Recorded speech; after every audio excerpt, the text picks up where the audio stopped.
terhormat Ibu Hendriasmi dan Ibu Hersih selaku pengajar praktik CGP Angkatan 5 Kabupaten Blora.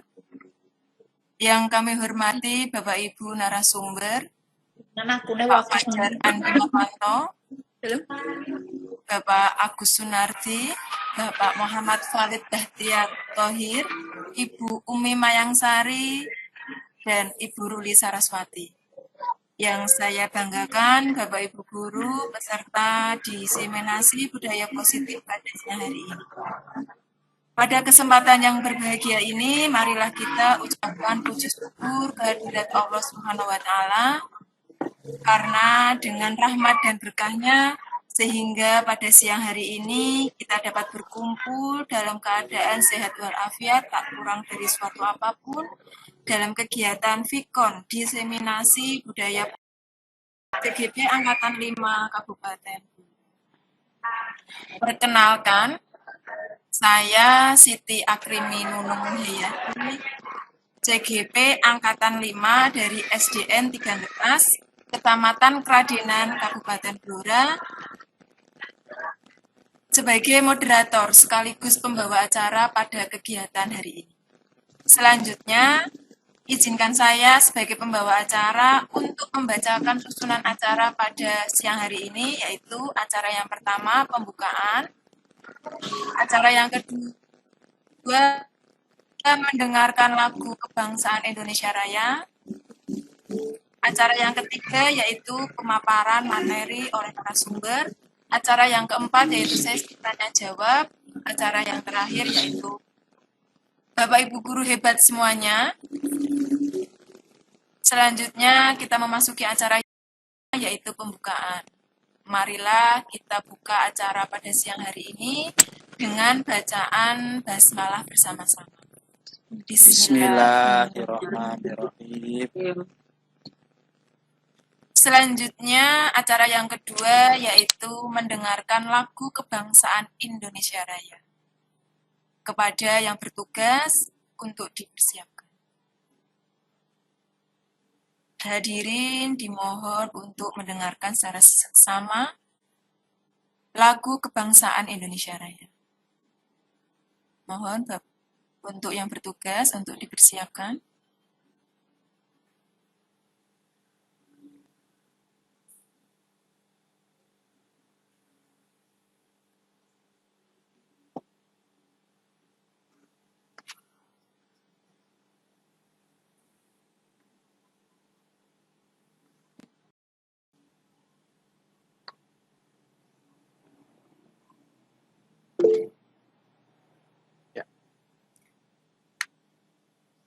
Untuk Bapak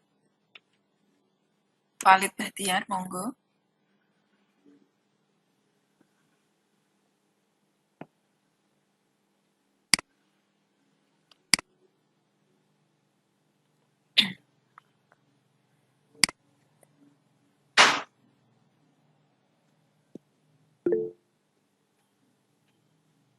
Sambil menunggu. Ya, sambil menunggu koneksi ada yang hilang. Ya, sambil menunggu persiapan oleh Pak Khalid, ya.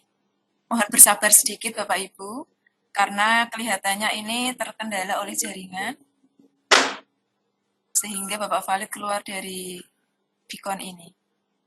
Monggo Pak Khalid.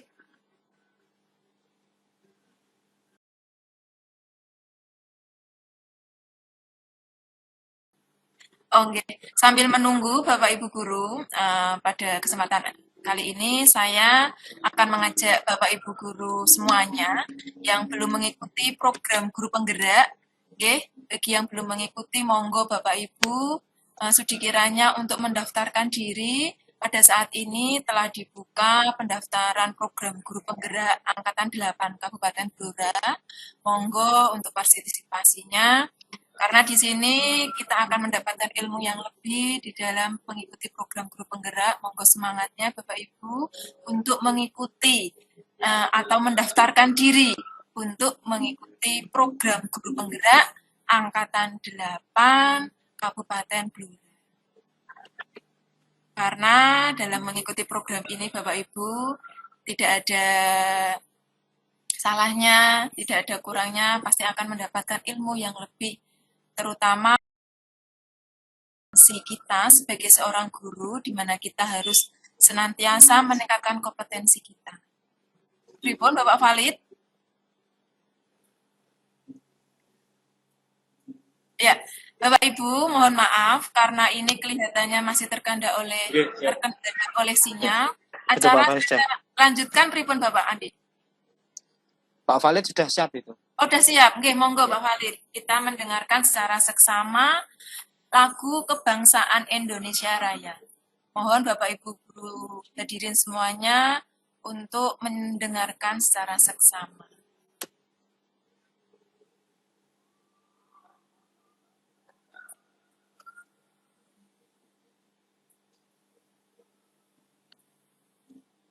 Pripun?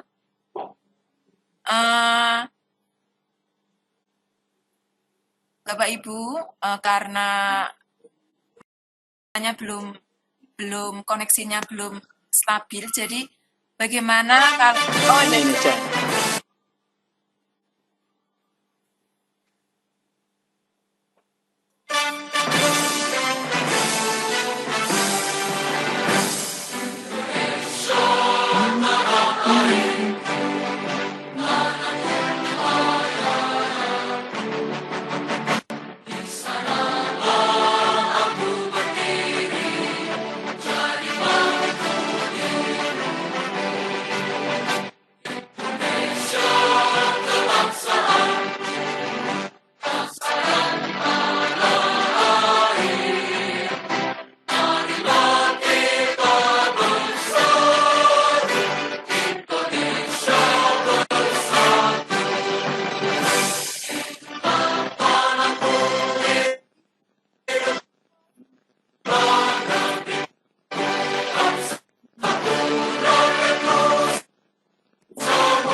ya, Bapak Adik, Bapak Guru hebat semuanya,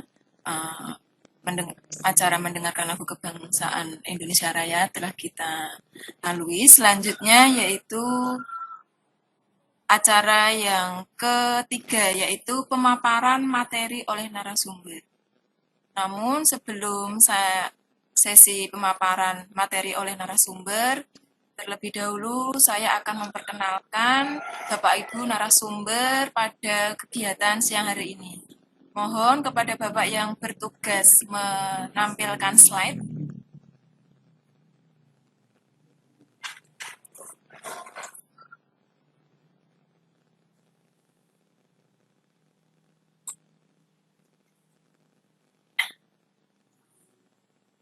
Ya, acara pada pagi hari ini adalah narasumber pada acara pada siang hari ini, yaitu yang pertama,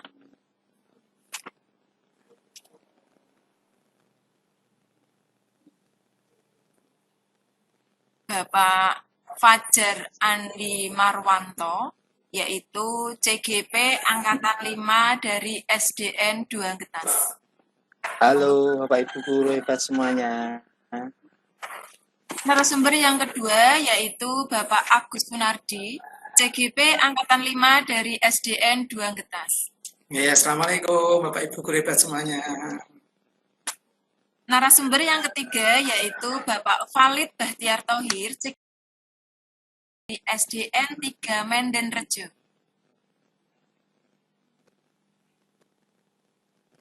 Ya. Narasumber yang keempat yaitu Ibu Umi Mayangsari, CGP Angkatan 5 dari SDN 1 Getas. Assalamualaikum. Ya. Narasumber yang kelima yaitu Ibu Ruli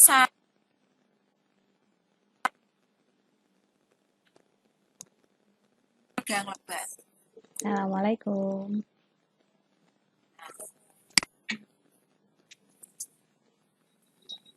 Selanjutnya yaitu mohon Bapak yang bertugas untuk menampilkan slide. Saya akan menyampaikan kesepakatan kegiatan pada siang hari ini. Monggo untuk ditampilkan slide.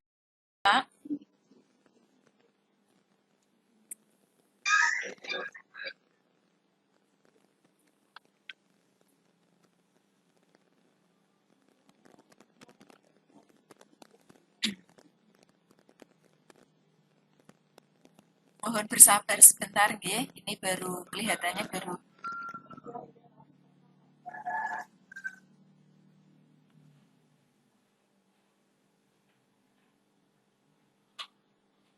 Ya. Langsung next. Di dalam acara kegiatan diseminasi budaya positif pada hari ini, adapun komitmen atau kesepakatan kegiatan pada hari ini yang pertama yaitu nyalakan kamera. Jadi Bapak Ibu dimohon untuk menyalakan kamera, kemudian matikan mic. Jadi ketika ada Bapak Ibu narasumber, ketika menyampaikan materi, Bapak Ibu semuanya hadirin pada kesempatan kali ini untuk mematikan mic terlebih dahulu. Kemudian kami mengharapkan Bapak Ibu untuk hadir seutuhnya di sini, memusatkan pikiran Bapak Ibu untuk sejenak untuk memikirkan hal yang lain, kita fokus ke dalam kegiatan pada siang hari ini. Kesepakatan atau komitmen yang selanjutnya yaitu menghargai waktu. Selanjutnya yaitu buat catatan di mana Bapak Ibu peserta kegiatan pada siang hari ini dapat membuat catatan sekiranya ada hal-hal yang penting yang harus Bapak Ibu catat. Selanjutnya Bapak Ibu dapat memaksimalkan chat. Jadi ketika Bapak Ibu ingin membuat pertanyaan atau ingin membuat ulasan terkait dengan kegiatan pada siang hari ini, Bapak Ibu dapat menyampaikannya di forum chat. Selanjutnya, Bapak Ibu juga dapat mengklik raise hand di Gmeet saat ingin bertanya. Jadi, gunakanlah raise hand ketika Bapak Ibu ingin mengungkapkan pertanyaan, ingin membuat pertanyaan untuk bagi kami narasumber atau moderator. Namun Bapak Ibu, kesepakatan yang selanjutnya yaitu apabila ada gangguan teknis adalah hal yang biasa dalam sesi daring. Jadi mohon untuk bertanya. Selanjutnya Bapak Ibu, yaitu pada acara hari ini yaitu pemaparan materi oleh narasumber. Adapun materi yang akan disampaikan oleh Bapak Ibu narasumber adalah materi yang pertama yaitu perubahan paradigma dari stimulus respon ke teori kontrol akan disampaikan oleh Bapak Agus Sunardi. Materi disiplin positif dan motivasi perilaku manusia akan disampaikan oleh Bapak Fajar Andi Marwanto. Kemudian materi yang selanjutnya adalah kebutuhan dasar manusia yang akan disampaikan oleh Bapak Muhammad Khalid Bahtiar Thohir. Kemudian materi 5 posisi kontrol akan disampaikan oleh Ibu Ruli Saraswati. Materi yang terakhir yaitu keyakinan kelas dan segitiga restitusi akan disampaikan oleh Ibu Umi Mayangsari. Bapak Ibu guru hebat semuanya, selanjutnya ada penyampaian materi. Adapun materi yang pertama yaitu paradigma dari stimulus respon ke teori kontrol yang akan disampaikan oleh Bapak Agus Sunardi. Kepada Bapak Agus Sunardi kami persilakan.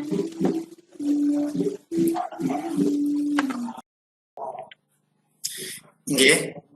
Terima kasih Ibu Nunung atas waktu yang diberikan kepada saya. Assalamualaikum warahmatullahi wabarakatuh.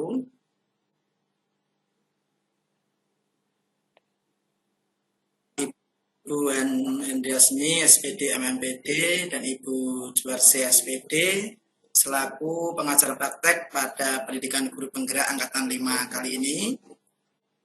Yang kami hormati Bapak Ibu Kepala Sekolah serta Bapak Ibu Guru dan tenaga pendidikan, anggota KKG Gajah Mada, dan semua Bapak Ibu Guru yang hadir pada seminar pagi hari ini.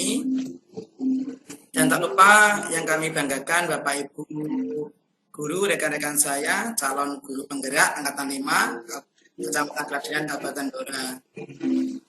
Mohon izin sebelum saya mulai materi ini, saya ingin memperkenalkan diri dulu. Saya Agus Nardi, CGP Angkatan 5 dari SDN 2 Betas.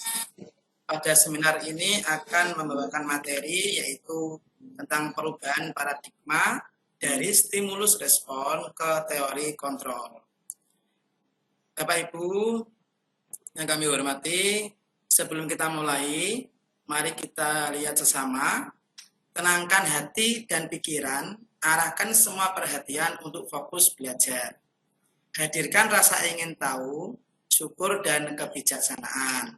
Jadi hari ini Bapak Ibu Guru yang hebat semuanya, mari kita tenangkan hati dan pikiran, fokus untuk belajar pada pagi hari ini. Semoga materi ini mendapatkan berkah dari Allah Subhanahu wa Ta'ala. Next.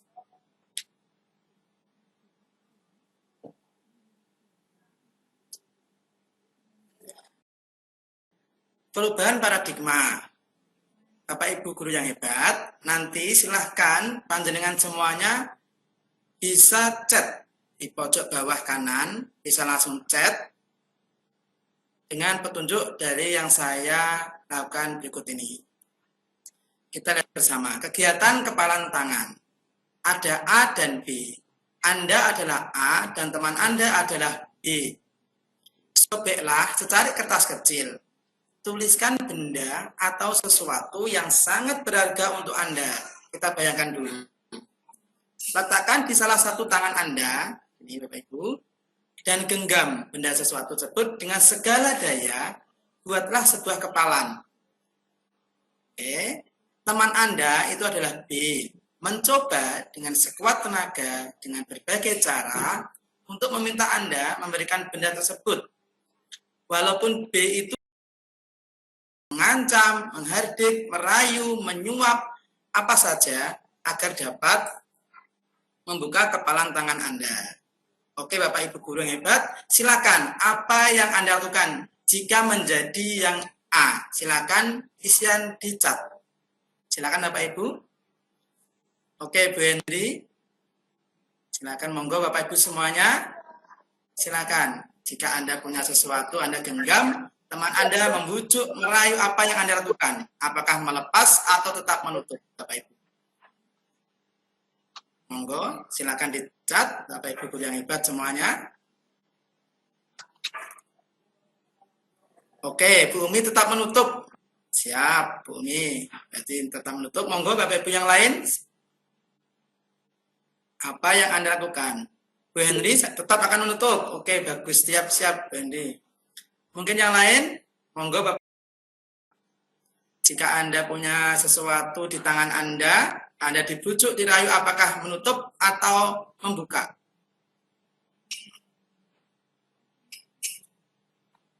Bu Anis tetap menutup. Bagus, sip. Bagus Bu Anis ini. Mungkin Bu Anis, halo Bu Anis. Halo Bu Anis. Bisa mengungkapkan? Iya. Kenapa? Nggih, monggo Bu Anis. Silakan Bu Anis, monggo Ibu. Kenapa kamu menutup Ibu? Terdengar suaranya nomor. Nggih, terdengar Ibu. Monggo. Anu speaker itu. Gimana Pak? Terdengar Ibu. Oh iya. Nggih, monggo. Kenapa dengan menutup Ibu? Monggo Ibu. Karena saya mau merahasiakan apa kertas yang saya tulis itu. Oke, bagus itu. Terima kasih Ibu nggih atas waktunya, atas masukannya. Tetap menutup, Bu Ayu rezeki tetap menutup. Monggo Bu Ayu ini Bu Ayu. Bu Ayu monggo. Kenapa tetap menutup, Ibu?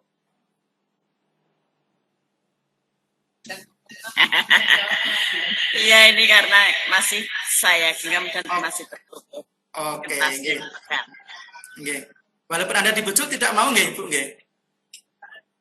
Dirayu nggak mau nggih dibujuk atau tetap bersiteguh nggih? Enggak, juga saya jawab. Oke, nggih. Terima kasih Ibu Yayu Rezeki, terima kasih.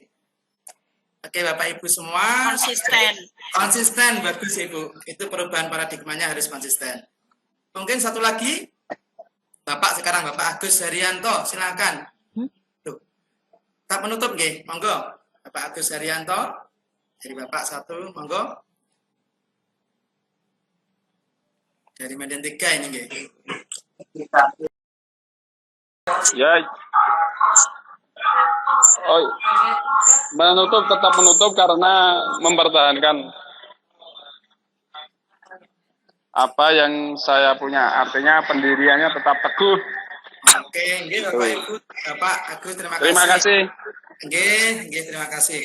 Jadi Bapak Ibu nggih, tentang perubahan paradigma ini, jika Anda punya sesuatu yang Anda genggam, jika ada apapun dari luar dan tetap menutupnya, itulah perubahan paradigma. Fokus pada tujuan kita masing-masing. Oke, nanti kita akan bahas ke slide berikutnya. Next. Kita bahas perubahan paradigma teori kontrol. Ilusi kontrol ada 4 Bapak Ibu. Yang pertama itu adalah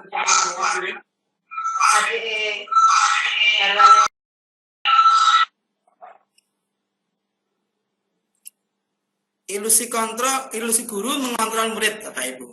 Jadi guru mengontrol murid. Bagaimanakah kita sebagai guru harus bisa mengontrol murid? Yang kedua, ilusi bahwa kritik dan membuat orang merasa bersalah dapat menguatkan karakter. Ilusi yang ketiga, bahwa semua penguatan positif efektif dan bermanfaat. Yang keempat, ilusi bahwa orang dewasa memiliki hak untuk memaksa. Ini adalah paradigma perubahan teori kontrol atau ilusi kontrol, ada 4 Bapak Ibu ternyata. Jadi ilusi guru mengontrol murid, bahwa kritik membuat orang merasa bersalah dan akan menguatkan karakter. Ilusi bahwa semua penguatan positif efektif dan bermanfaat. Yang terakhir, ilusi bahwa orang dewasa memiliki hak untuk memaksa. Next.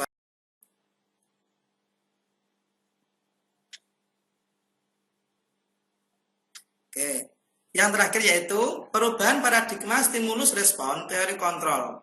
Siapa sesungguhnya yang memiliki kontrol Bapak Ibu? Kita lihat di sini.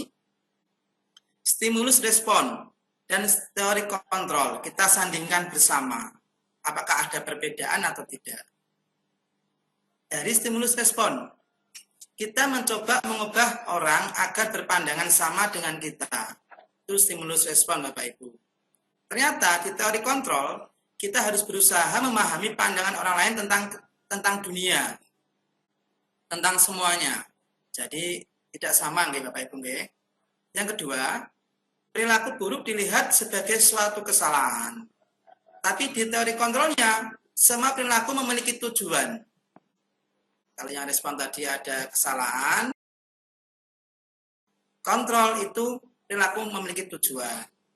Yang ketiga, orang lain bisa mengontrol saya. Jadi, kalau di stimulus respon itu orang lain bisa mengontrol saya. Kalau di teori kontrol, hanya Anda yang bisa mengontrol diri Anda. Seperti tadi, mengepal tadi. Jadi, kalau di respon, itu orang lain bisa membujuk, bisa merayu. Nah, kalau dikontrol, hanya jenengan yang bisa mengontrol diri Anda sendiri. Di fokus, kata Bapak Agus tadi, fokus, dan Bu Yayu tadi, ya, fokus. Lanjut, saya bisa mengontrol orang lain. Di teori kontrol, Anda tidak bisa mengontrol orang lain. Pemaksaan ada pada saat bujukan gagal. Kalau dikontrol, kolaborasi dan konsensus menciptakan pilihan-pilihan baru. Dan yang terakhir, model berpikir atau kalah. Nah ini yang di teori kontrolnya adalah model berpikirnya menang dan menang. Tidak ada kalah. Maten nggih Bapak Ibu, itu dari saya, materi dari saya tentang perubahan paradigma dari stimulus respon ke teori kontrol. Mohon izin membawakan pantun, jalan-jalan ke kota Mekah, ingin sembahyang berlama-lama. Semoga materi ini membawa berkah, membawa rahmat untuk kita semua. Terima kasih Bapak Ibu. Jika ada salah kata, saya mohon maaf yang sebesar-besarnya. Saya akhiri, Assalamualaikum warahmatullahi wabarakatuh. Waalaikumsalam. Waalaikumsalam Monggo, Mari Gunung, Bapak saya Ibu kembalikan kita ke Gunung. beri aplaus bersama-sama. Ya. Terima kasih Bapak Agus Sunardi atas materi yang telah disampaikan. Semoga memberikan manfaat serta memberikan baru bagi Bapak Ibu guru semuanya. Selanjutnya yaitu penyampaian materi disiplin positif dan motivasi perilaku manusia yang akan disampaikan oleh Bapak Fajar Andi Marwanto. Kepada Bapak Fajar Andi Marwanto, saya persilahkan. Terima kasih waktu yang diberikan kepada saya. Kali ini saya akan menyampaikan sedikit pengetahuan atau informasi apa yang kami pelajari di dalam guru penggerak ini, yaitu tentang materi tentang disiplin positif. Disiplin positif, ya, di konsep disiplin positif itu kebanyakan orang akan menghubungkan dengan kata disiplin dengan tata tertib, teratur, dan kepatuhan pada peraturan. Kata disiplin dihubungkan dengan hukuman, padahal itu sungguh berbeda Bapak Ibu, karena belajar tentang disiplin positif itu tidak harus dengan memberi hukuman, justru itu adalah salah satu alternatif terakhir dan bahkan itu tidak digunakan sama sekali. Bisa seperti itu, mari kita akan pelajari lebih lanjut tentang arti atau konsep dari disiplin tersebut. Next.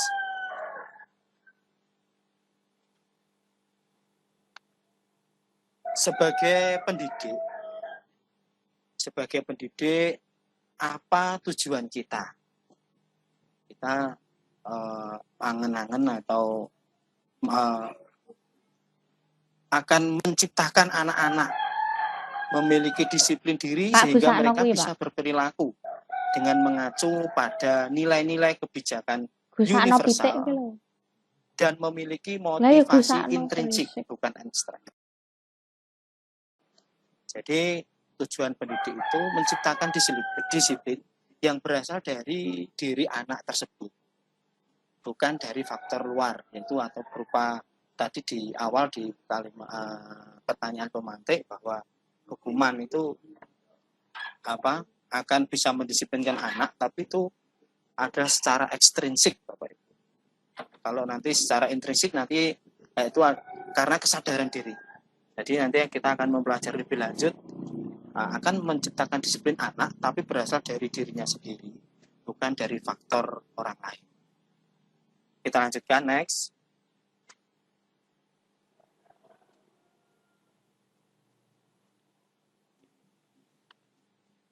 Motivasi perilaku manusia. Ini kita akan membahas tentang motivasi, dorongan perilaku manusia. Yang pertama, yang pertama adalah untuk menghindari ketidaknyamanan atau hukuman. Ini adalah tingkat terendah dari motivasi perilaku manusia. Bahwa biasanya orang akan bertindak untuk menghindari masalah yang akan timbul. Orang dengan motivasi ini akan bertanya apa yang akan terjadi apabila saya tidak melakukannya. Ini yang pertama dari motivasi perilaku manusia. Yang pertama itu, kemudian berikutnya, next one. Yang kedua, yaitu untuk mendapatkan imbalan. Untuk mendapatkan imbalan atau penghargaan dari orang lain. Jadi pada tingkat motivasi, ini ada motivasi yang kedua, motivasi manusia, yaitu pada tingkat motivasi ini orang akan berperilaku untuk mendapatkan imbalan atau penghargaan dari orang lain. Orang dengan motivasi ini akan bertanya, apa yang akan saya dapatkan apabila saya melakukannya. Next, yang ketiga, motivasi yang ketiga. Ini kelihatannya Pak Valid sedang offline karena pengaruh sinyal. Jadi Bapak Ibu dalam kegiatan daring seperti ini apabila ada gangguan sinyal dan sebagainya itu suatu hal yang biasa, dan tadi sudah disampaikan di awal bahwa kegiatan seperti ini memang kadang-kadang bisa terjadi meskipun kita sudah menyiapkan jauh sebelumnya. Jadi kita mohon maaf. Mungkin Pak Agus Sunardi bisa next bisa menampilkan share screen. Atau ini Pak Arit sudah mulai lagi. Terima kasih. Ya, saya ulangi, motivasi yang ketiga untuk menjadi orang yang mereka inginkan dan menghargai diri sendiri dengan nilai-nilai yang mereka percaya. Mereka melakukan sesuatu karena nilai-nilai yang mereka yakini dan hargai. Dan mereka melakukannya karena mereka ingin menjadi orang yang melakukan nilai-nilai yang mereka yakini tersebut. Ini adalah motivasi yang akan membuat seseorang memiliki disiplin positif. Karena motivasi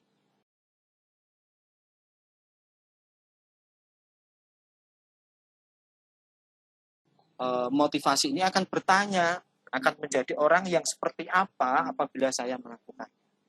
Jadi motivasi-motivasi yang saya sampaikan tadi ada 3. Yang terakhir yaitu adalah yang mulai dari yang pertama ya tadi. Yang pertama adalah untuk menghindari ketidaknyamanan atau hukuman.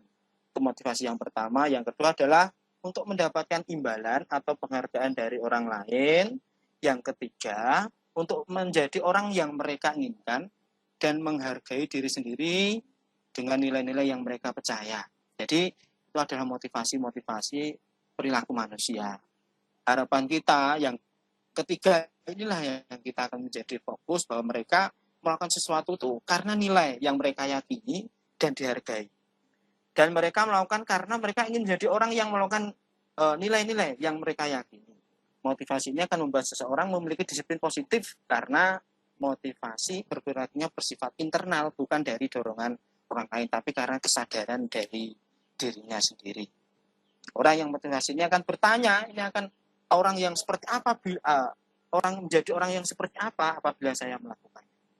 Itu Bapak Ibu materi yang bisa kami sampaikan yaitu tentang kedisiplinan atau disiplin positif serta motivasi perilaku manusia. Jadi dari materi yang saya sampaikan berikanlah kesadaran diri terutama untuk kita sendiri, menyadari bahwa disiplin itu penting, bukan karena hukuman, bukan karena dari pujian orang lain, dan itu ditanamkan kepada anak didik kita untuk mendisiplinkan dirinya masing-masing secara kesadaran. Itu yang bisa kami sampaikan pada kegiatan ini. Nanti bisa disambung lagi dalam kegiatan berikutnya. Terima kasih waktu yang diberikan kepada saya. Salam guru penggerak. Kepada Bu Nunung, waktu dan tempat kami kembalikan.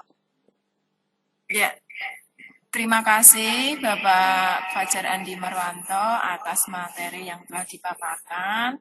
Semoga memberikan banyak manfaat kepada kita semua. Selanjutnya yaitu penyampaian materi yang ketiga yaitu kebutuhan dasar manusia yang akan disampaikan oleh Bapak Muhammad Valid Bahtiar Thohir. Kepada Bapak Valid Bahtiar Thohir, kami persilahkan.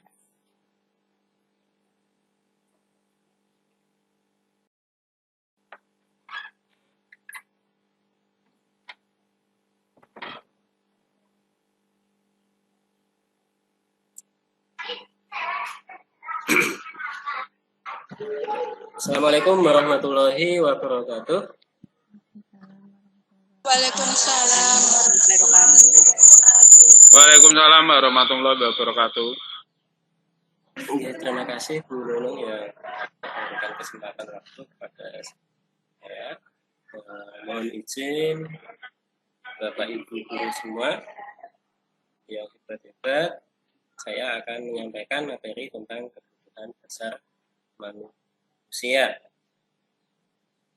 Bapak Ibu semuanya, semua manusia pasti memiliki kebutuhan, ya. Nah, di sini seluruh tindakan manusia memiliki tujuan tertentu. Semua yang kita lakukan adalah usaha.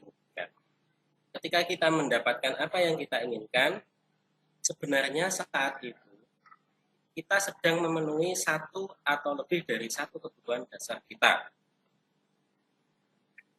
yaitu kebutuhan untuk bertahan hidup atau survival, kemudian kasih sayang dan rasa diterima, lalu kebebasan atau freedom, kesenangan atau fun, dan penguasaan atau power.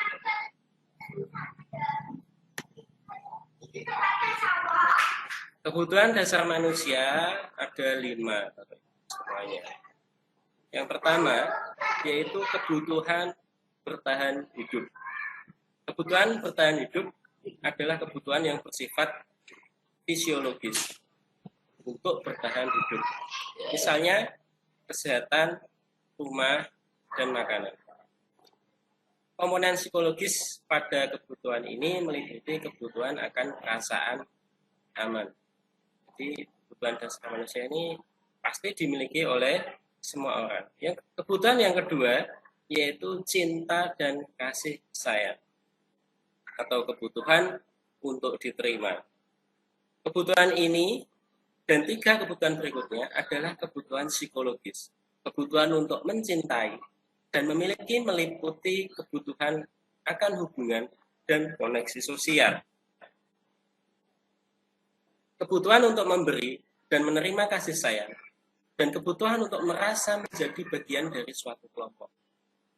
Anak-anak yang memiliki kebutuhan dasar kasih sayang dan rasa diterima yang tinggi biasanya ingin disukai dan diterima semuanya. Mereka juga akrab dengan orang tuanya. Biasanya mereka belajar karena suka pada guru. Bagi mereka, teman sebaya sangatlah penting. Mereka juga biasanya suka bekerja dalam kelompok. Jadi pada kebutuhan ini, misalnya pada anak, mereka ingin menunjukkan dirinya sehingga mereka mendapatkan rasa cinta, rasa kasih sayang yang membuat dirinya itu merasa nyaman. Kebutuhan yang ketiga yaitu penguasaan atau kebutuhan pengakuan atas kemampuan. Kebutuhan ini berhubungan dengan kekuatan untuk mencapai sesuatu, menjadi kompeten, menjadi terampil, diakui atas prestasi dan keterampilan kita, didengarkan dan memiliki rasa harga diri. Kebutuhan ini meliputi yang dianggap berharga, bisa membuat perbedaan, bisa membuat pencapaian, kompeten, diakui, dan dihormati. Dalam pemenuhan ini tentu ingin dipenuhi kebutuhannya agar dapat dihargai oleh orang lain. Kebutuhan yang keempat yaitu kebebasan atau kebutuhan akan pilihan. Kebutuhan ini adalah kebutuhan akan kemandirian, otonomi, memiliki pilihan, dan mampu mengendalikan arah hidup seseorang. Jadi pada dirinya, hakikat manusia itu ingin bebas, ingin mandiri, ingin menentukan pilihan. Kebutuhan yang kelima yaitu kesenangan atau kebutuhan untuk merasa senang. Kebutuhan kesenangan adalah kebutuhan untuk mencari kesenangan lain dan bertakwa. Bayangkan, hidup tanpa kenikmatan apapun betapa menyedihkan. Jadi setiap orang ingin refreshing, tidak hanya bekerja, namun juga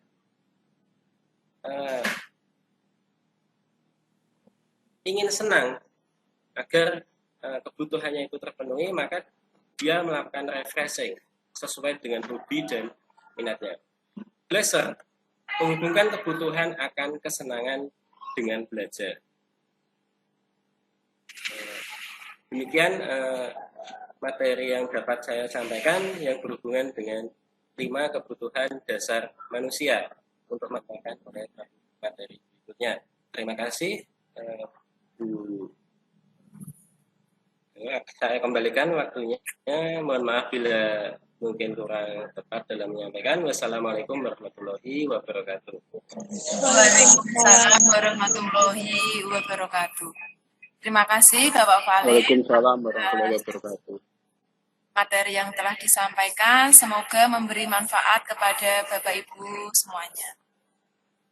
Bapak Ibu, supaya tidak kelihatan tegang, sekali lagi saya akan menyampaikan, akan mengajak Bapak Ibu guru semuanya yang belum bergabung dalam program guru penggerak Angkatan 8 Kabupaten Blora, yang tentunya pada program guru penggerak ini banyak manfaatnya, terutama dapat meningkatkan kompetensi kita sebagai guru, yang dimana kita sebagai guru harus senantiasa mau bersemangat untuk meningkatkan kompetensi kita tentunya sebagai seorang guru.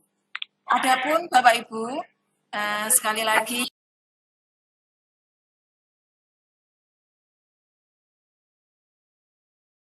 Ibu dapat mendaftarkan diri dalam program guru penggerak Angkatan 8 Kabupaten Blora. Yang pendaftarannya untuk Angkatan 8 ini sampai batas waktu tanggal 30 September tahun 2020.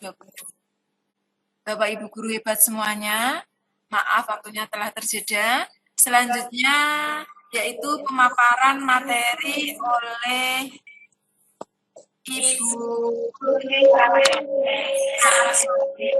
terkait materi 5 posisi kontrol. Kepada Ibu Ruli Saraswati, saya persilakan. Terima kasih Ibu Nunung. Assalamualaikum warahmatullahi wabarakatuh. Waalaikumsalam warahmatullahi wabarakatuh. Terima kasih atas waktunya. Kali ini saya akan memaparkan tentang 5 posisi kontrol kita sebagai guru maupun orang tua di rumah. Nah, sebenarnya kita dalam mendidik anak-anak di rumah maupun di sekolah kita sudah memiliki posisi kontrol. Nah, si Diane Gosen ini sudah menyimpulkan bahwa 5 posisi kontrol yang dilakukan oleh guru, orang tua maupun atasan itu ada 5. Yang pertama itu sebagai penghukum, kedua pembuat rasa bersalah, ketiga teman, keempat pemantau, dan kelima sebagai manajer. Nah, Bapak Ibu, saya mohon untuk menuliskan di chat dari 5 posisi kontrol, manakah posisi yang paling sering Bapak Ibu terapkan ke anak-anak, baik di sekolah maupun anak-anak panjenengan di rumah. Silakan.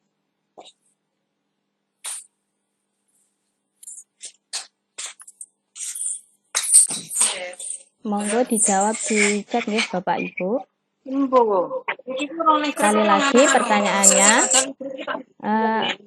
posisi manakah yang paling sering Anda lakukan ketika Anda sebagai guru ataupun sebagai orang tua dalam mendidik anak-anak?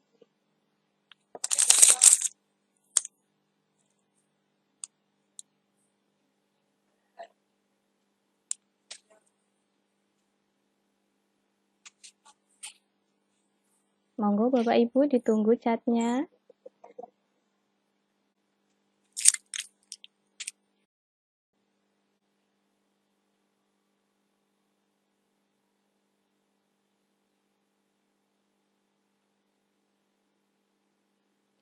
Ataukah mungkin ada yang mau menyampaikan pendapatnya di sini atau ingin berbagi cerita untuk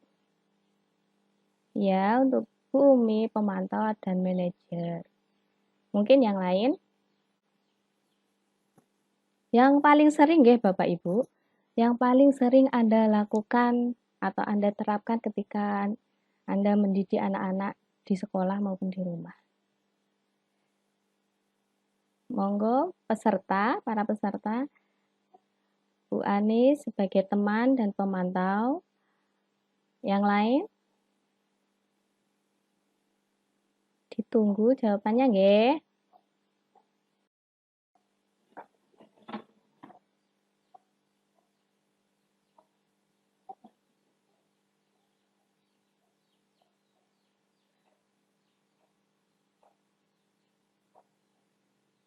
Bu Anis juga sebagai manajer, nggih. Terus yang lain mungkin ada yang mau berbagi cerita ketika Anda menerapkan posisi kontrol. Ini sudah sering kita lakukan setiap hari sebenarnya, nggih. Bu Yayu sebagai teman dan penghukum. Wah. Nggih.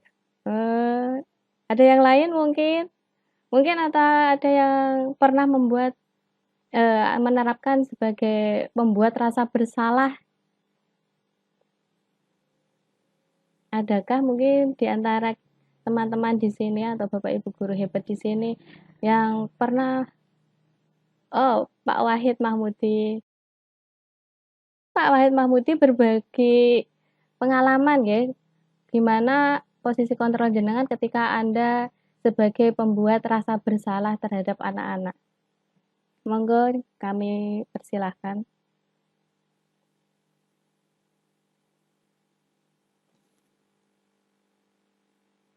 Pak Wahid Mahmudi.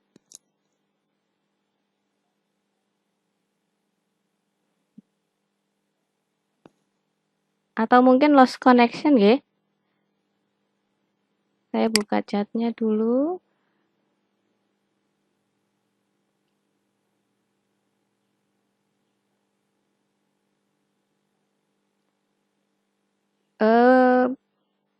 Ada teman yang lain mungkin? Bu Nunung Akrimi sebagai pembuat rasa bersalah. Bu Sugeng, mohon untuk berbagi pengalamannya Ibu tentang posisi kontrolnya sebagai teman dan pemantau serta manajer.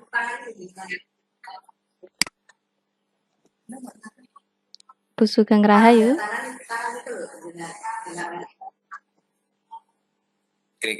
Monggo Pak Wahid atau Bu Sugeng Rahayu dulu. Gimana Bu?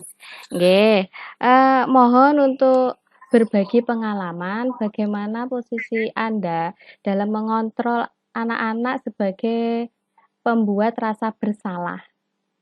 Monggo Pak Mudi untuk sekedar sharing, berbagi dengan teman-teman. Mungkin ini posisi kontrolnya sangat efektif untuk anak-anak atau gimana gitu.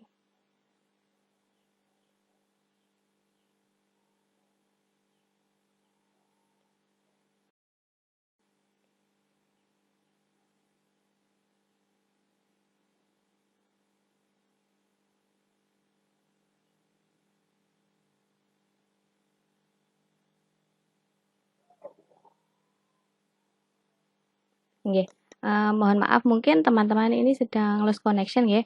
Kita lanjut saja ke slide berikutnya. Next, Pak Valid. Nggih.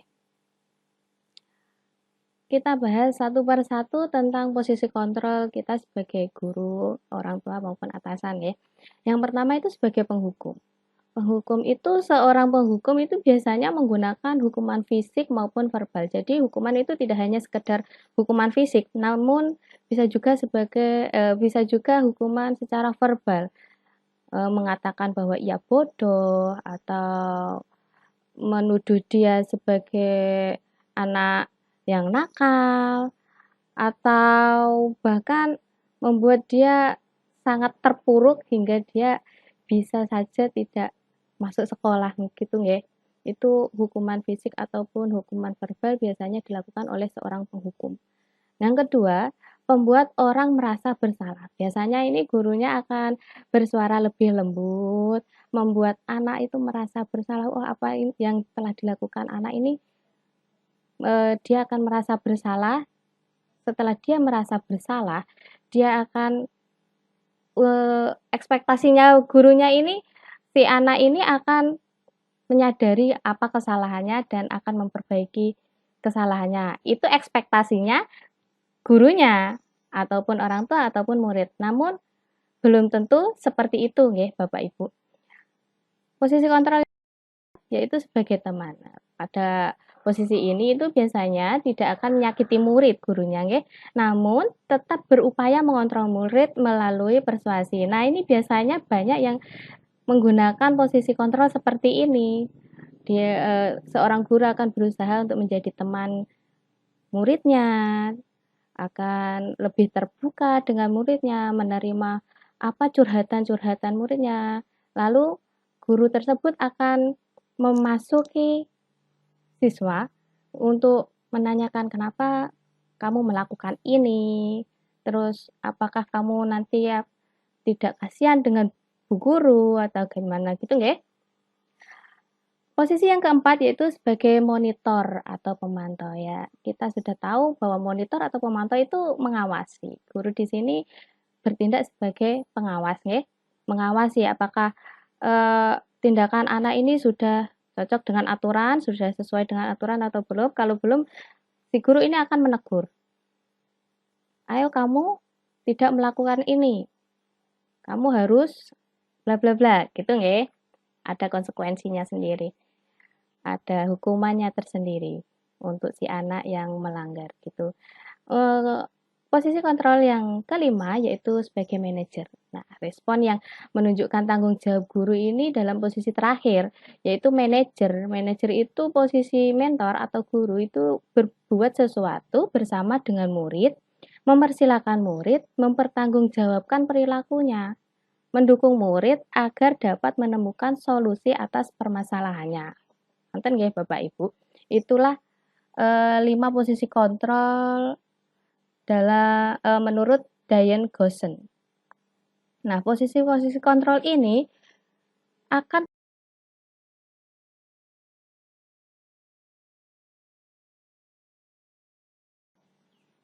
pada perilakunya.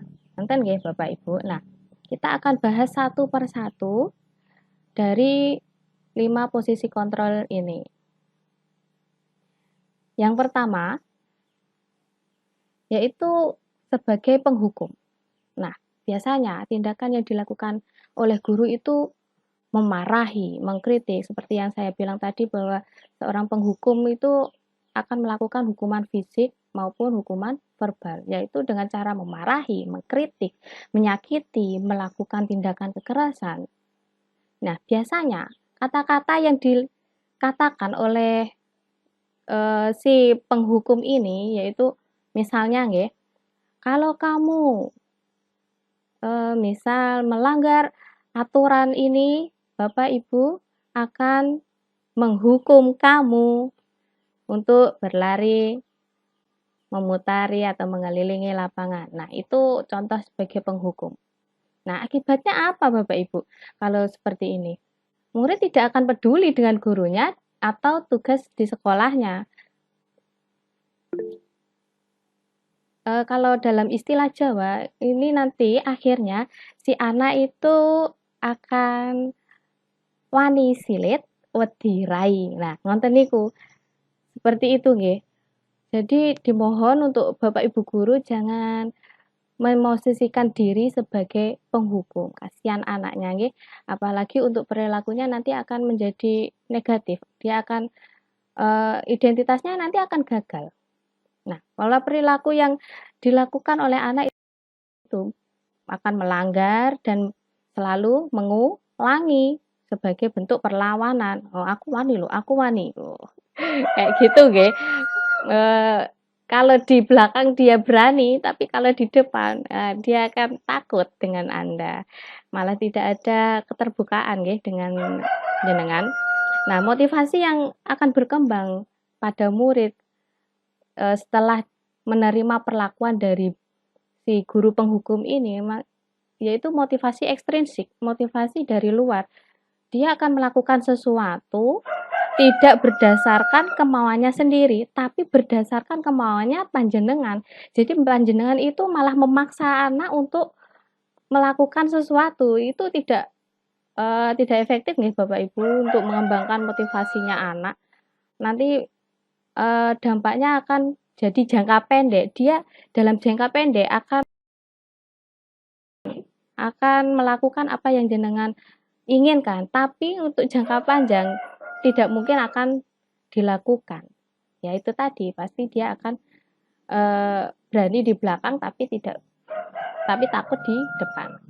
Lanjut untuk kedua, yaitu pembuat rasa bersalah. Nah, tindakan gurunya ini karena ya namanya orang ingin membuat seseorang merasa bersalah, ya pasti ada ngambek-ngambeknya ngoten nggih, seperti mendiamkan, terus menceramai ngoten. Seperti jenengan kalau ngambek gitulah nggih, mendiamkan, menceramai, membuat rasa bersalah ngoten. Nah, perkataan yang biasa dikatakan Bapak Ibu guru ini biasanya seperti ini. Saya kecewa sama kamu. Kalau orang tuamu tahu bagaimana? Seharusnya kamu tahu kalau ini salah. Kenapa kamu lakukan? Ngoten. Itu dalam perkataannya gurunya akan biasanya seperti itu. Nah, akibat apa yang akan diterima oleh si murid? Nah, murid ini pasti akan merasa murid ini paling bodoh kalau dikatakan seperti itu ya. Kamu kok gini aja nggak bisa sih? Kayak gitu. Jadi anak kan, ya Allah, aku kok bodoh banget sih, aku kok nggak bisa sih, kan seperti itu. Jadi malah si anak akan merasa rendah diri. Nggak bagus juga nggih untuk anak kalau seperti itu. Kita harus malah meninggikan hatinya nggih, jangan sampai membuat anak untuk rendah diri, merasa rendah diri, ngoten.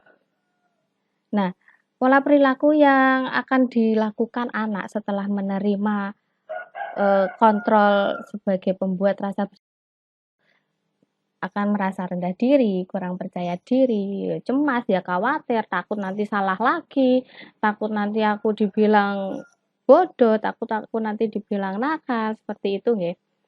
Motivasi yang akan berkembang yaitu motivasi ekstrinsik.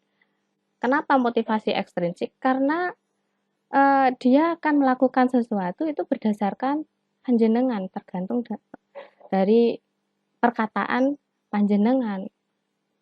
Kalau panjenengan bilang bagus, ya nanti sudah baik, sudah benar, dia akan melakukannya. Tapi kalau jenengan bilang, oh ini salah, itu salah, ini salah. Nah, itu akan membuat si anak ini merasa rendah diri dan tidak akan melakukan apa yang ingin Anda terapkan ke anak ini nggih.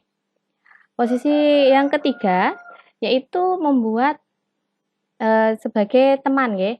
Nah, memaklumi apa yang dilakukan oleh murid. Nah, perkataan biasanya itu yang dilakukan sama Bapak Ibu guru itu biasanya, tolonglah lakukan demi ibu.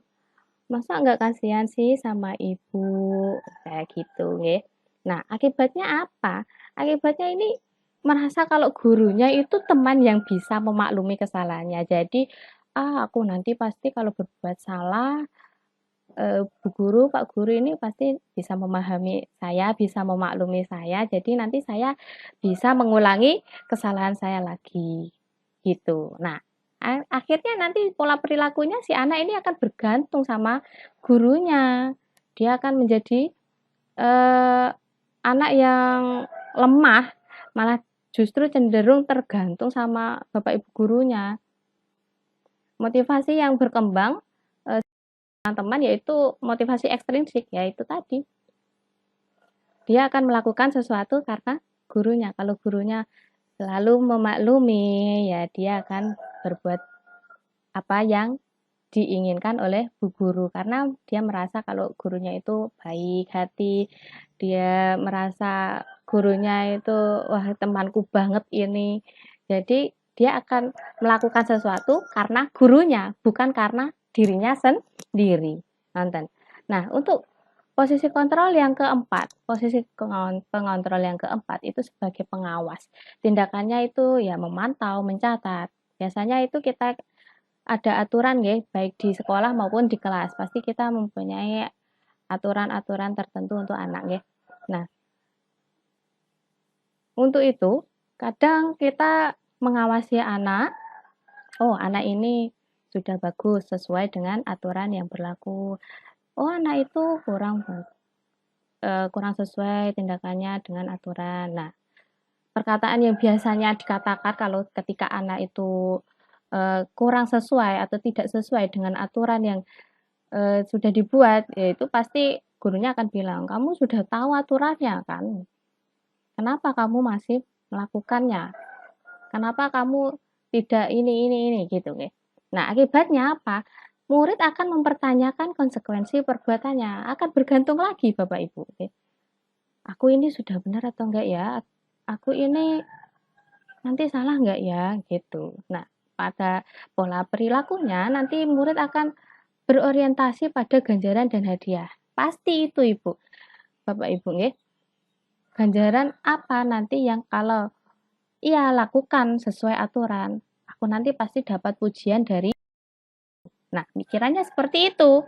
Nah, ini akan menimbulkan motivasi ekstrinsik dari anak-anak nanti ya, melakukan sesuatu karena ganjaran atau hadiah seperti yang telah dipaparkan Pak Andi tadi bahwa motivasi seseorang itu ada 3 untuk menghindari hukuman atau rasa ketidaknyamanan, yang kedua itu untuk memperoleh penghargaan atau hadiah, yang ketiga itu untuk dirinya sendiri. Nah, untuk pengawas ini, untuk posisi kontrol sebagai pengawas, pola perilakunya anak nanti akan seperti itu, orientasinya akan ke ganjaran atau hadiah yang akan didapatkan atau ke hukuman apa yang akan diterimanya kalau ia melanggar. Untuk posisi kontrol yang terakhir yaitu manajer.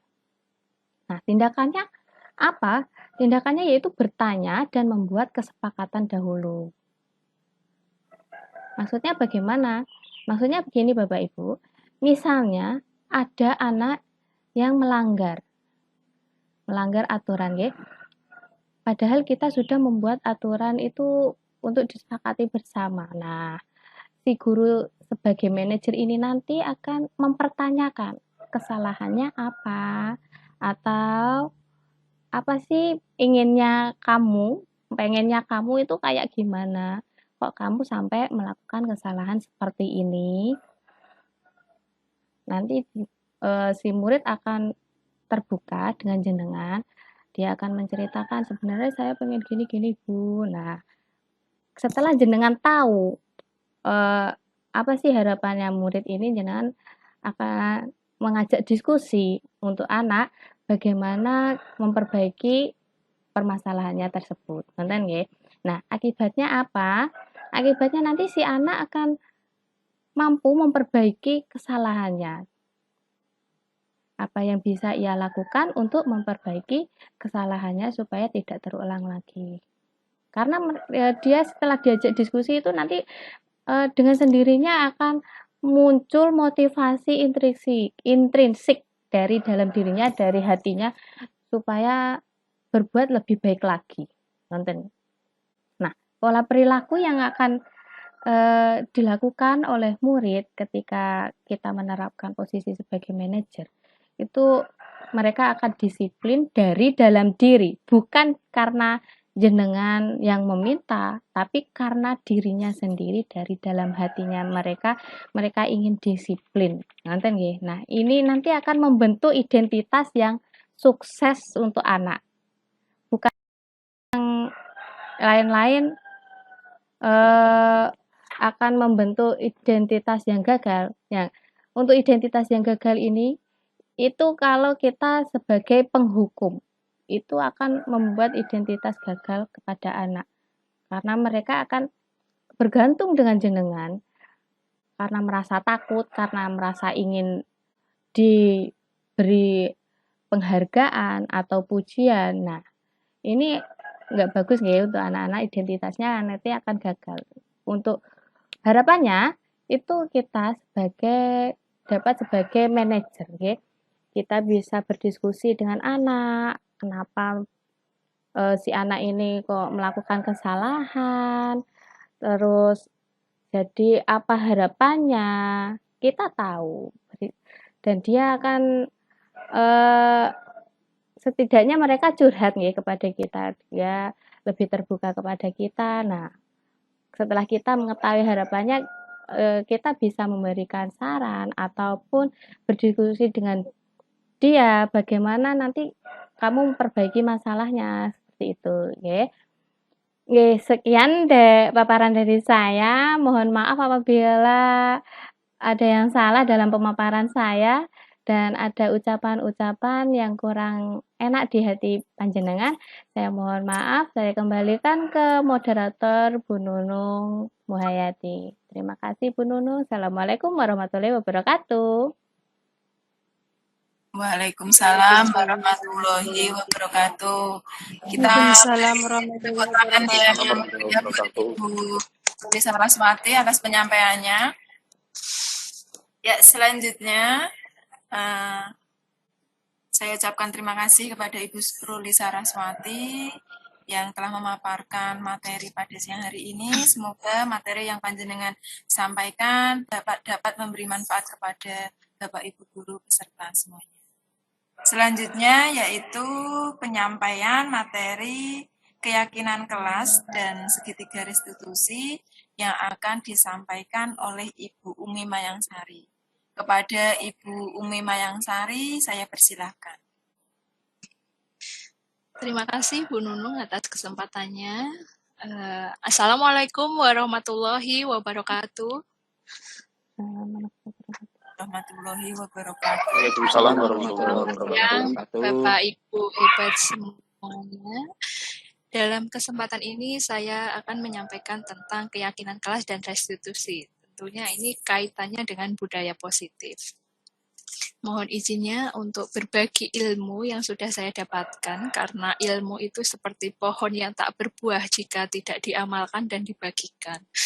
Nah, keyakinan kelas. Mengapa tidak peraturan saja? Mengapa harus keyakinan kelas? Mungkin ini bertanya-tanya ya Bapak Ibu.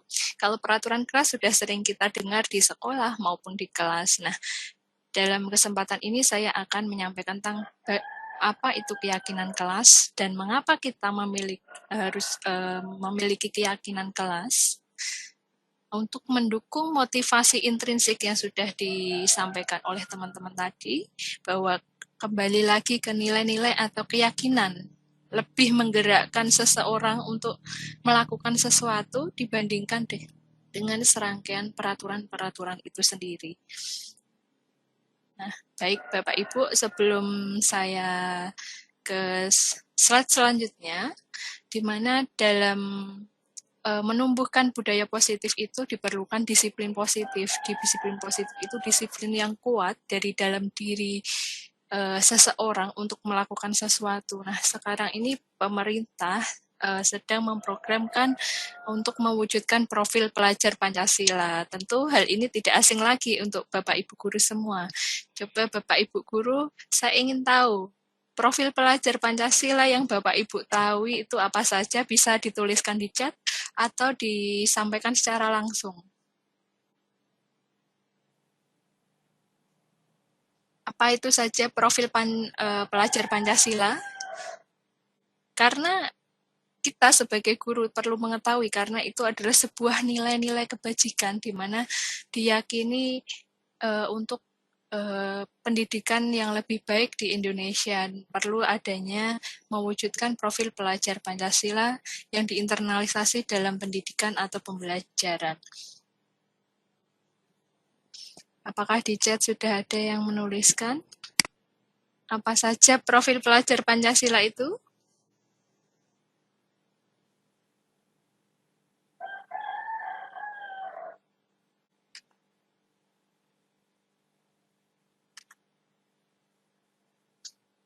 Halo, Bapak Ibu semua.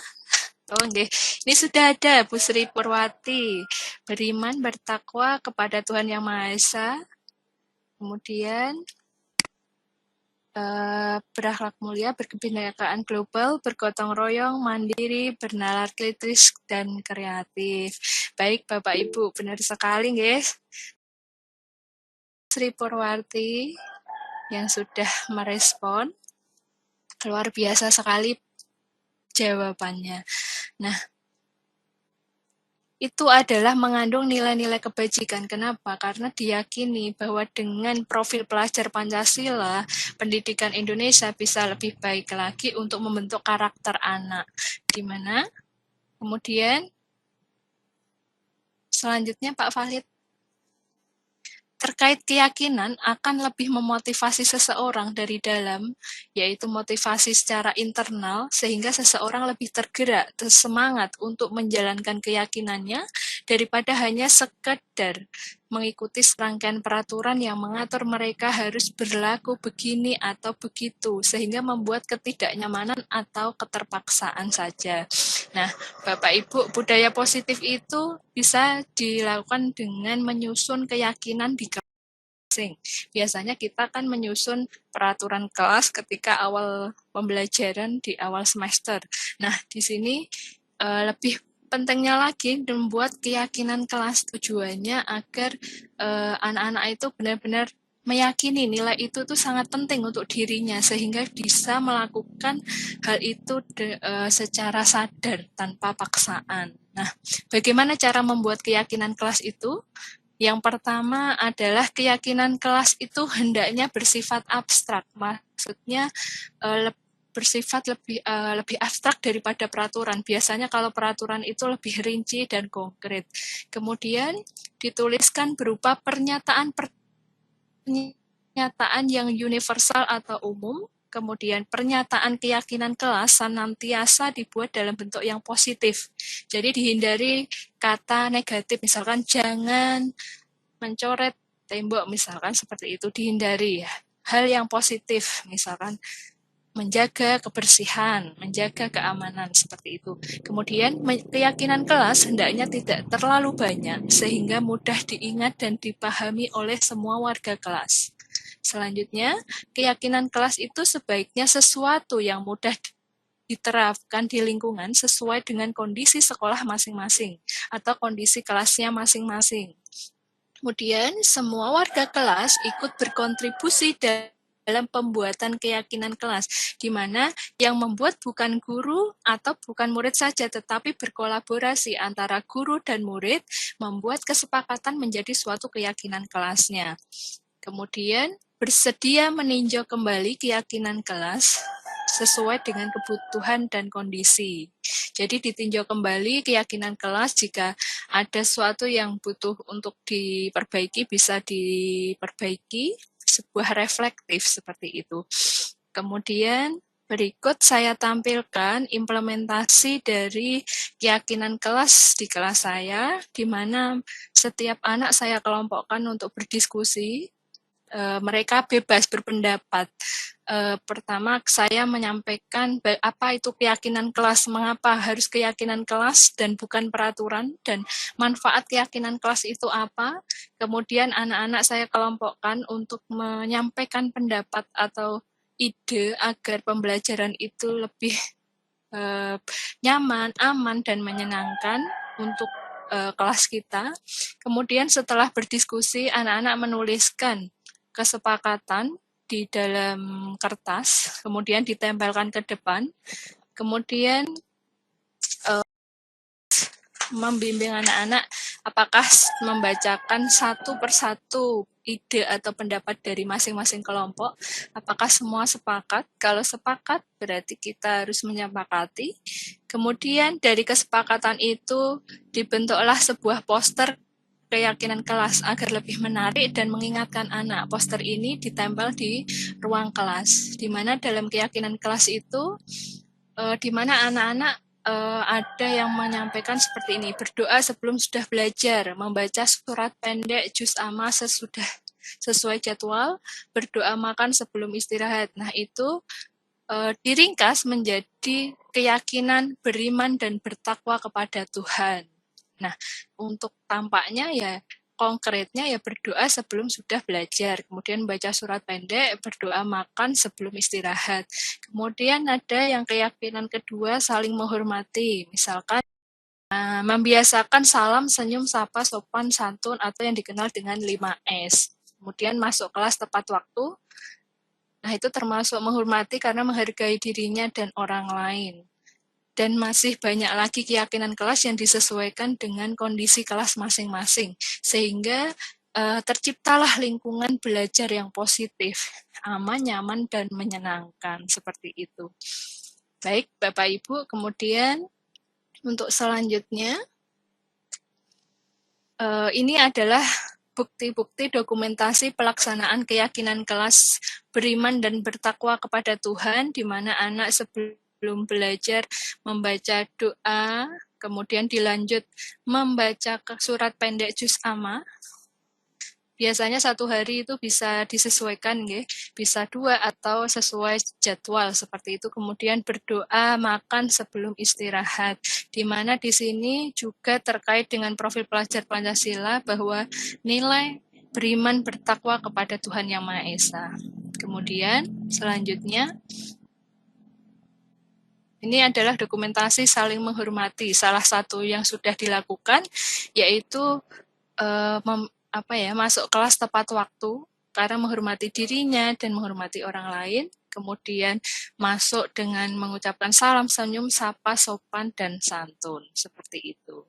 Kemudian pelaksanaan keyakinan kelas yang ketiga adalah semangat belajar dengan guru memberikan metode dan strategi yang bervariasi dan menarik yang berpihak pada murid. Anak-anak akan semangat untuk belajar. Hal ini bisa dilihat di sini dengan belajar bilangan bulat, diberikan kartu-kartu, ada bilangan bulat positif dan negatif, kemudian ada tanda, kemudian ada 2 anak yang bertugas di depan mengambil acak bilangan itu, kemudian yang lain mengerjakan sesuai petunjuk gurunya, misalkan Galang mendapatkan bilangan negatif 20, yang satu anak putri misalnya mendapatkan bilangan 20. Nah, gurunya beri petunjuk dan mengambil tanda. Misalkan yang diambil ternyata penjumlahan. Berarti Galang ditambah putri. Nah, anak-anak yang lain langsung segera mengerjakan. Nah, yang sudah nanti dikasih waktu, kemudian anak-anak yang benar bisa angkat tangan seperti itu. Dan bisa divariasikan lagi dalam bentuk-bentuk metode dan strategi pembelajaran yang menyenangkan. Sehingga anak-anak itu belajar itu tidak terasa.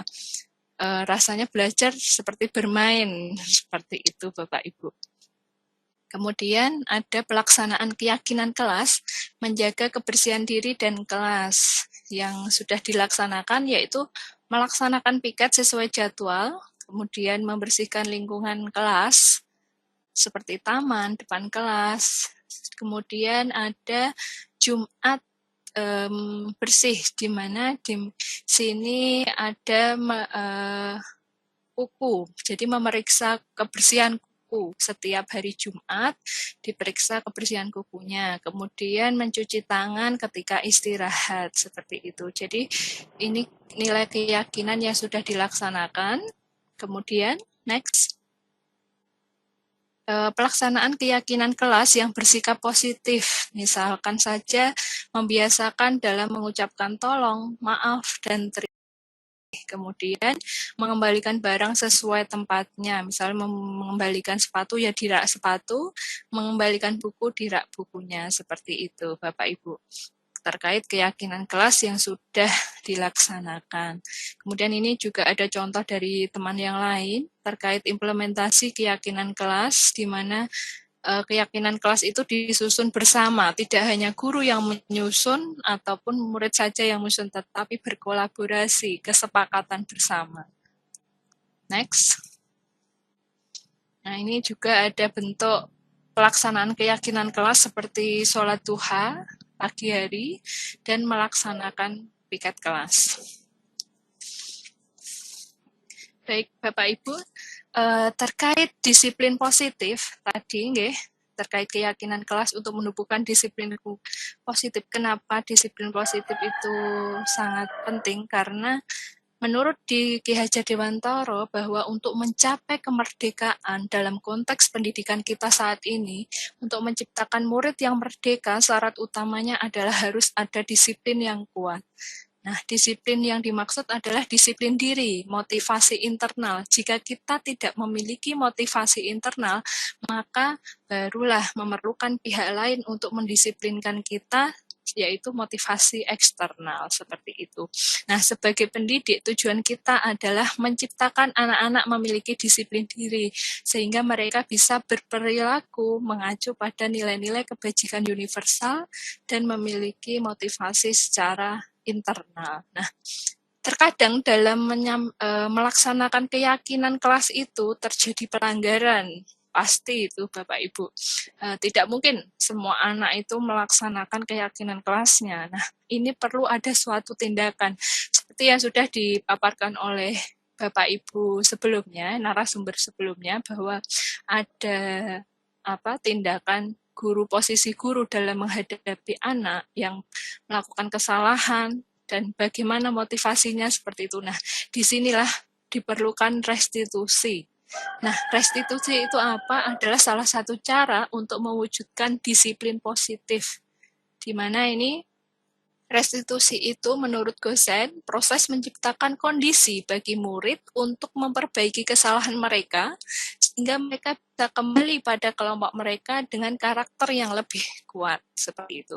Kemudian Chelsom Gosen juga mengatakan bahwa restitusi itu adalah proses kolaboratif yang mengajarkan murid untuk mencari solusi untuk masalahnya dan membantu murid berpikir tentang orang seperti apa yang mereka inginkan dan bagaimana mereka harus memperlakukan orang lain. Seperti itu. Kemudian, next. Manfaat restitusi ini adalah membantu murid menjadi lebih memiliki tujuan, disiplin positif, memulihkan dirinya setelah berbuat salah.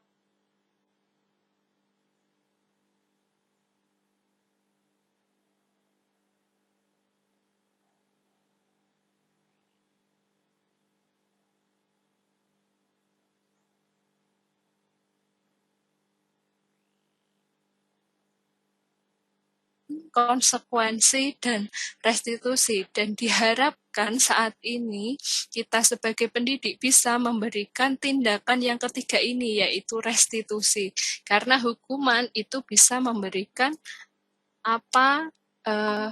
identitas gagal. Ibaratnya anak sudah diberikan level gagal. Jadi tidak ada usaha lagi, dia merasa tidak percaya diri lagi menjadi seorang yang bisa lebih baik. Nah, untuk karena hukuman ini sifatnya menyakiti, bisa dirasakan anak tidak hanya saat ini, bisa sampai bertahun-tahun lamanya, karena tersimpan dalam jangka memori anak, seperti itu, dalam jangka panjang.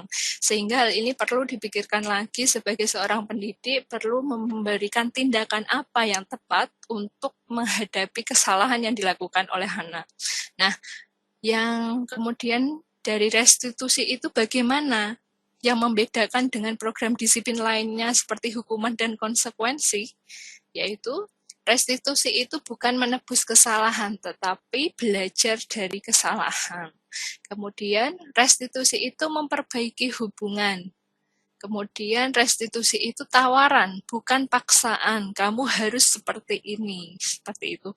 Kemudian restitusi itu menuntun untuk melihat ke dalam dirinya. Kemudian restitusi mencari kebutuhan dasar yang mendasari tindakan.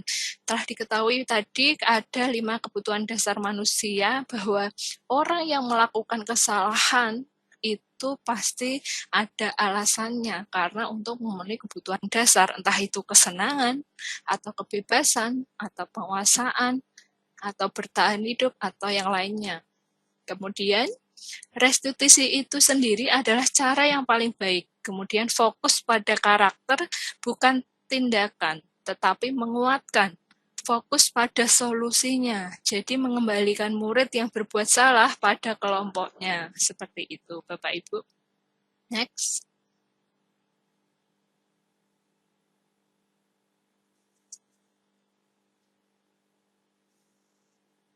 Baik, di sini ada video tentang restitusi, di mana restitusi itu sendiri sebelum ke implementasinya ya Bapak Ibu ada tahapan restitusi yang diberi nama segitiga restitusi, di mana dalam tahapan segitiga restitusi ini ada 3 langkah, yaitu menstabilkan identitas, yang kedua adalah memvalidasi tindakan yang salah, yang ketiga adalah menanyakan keyakinan.